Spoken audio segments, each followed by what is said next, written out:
अब यहाँ पर तीसरी जगह अल्लाह रब्बुल इज़्ज़त ने ये फरमाया कि जब वो अजाब को देखेंगे तो ये कहेंगे कि अगर हमें वापस लौटा दिया जाए तो हम नेकी करने वालों में शामिल हो जाएंगे।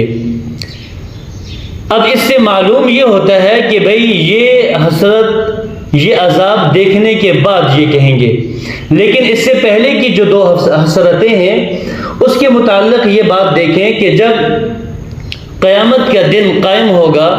और उस दिन वो लोग ये देखेंगे कि भाई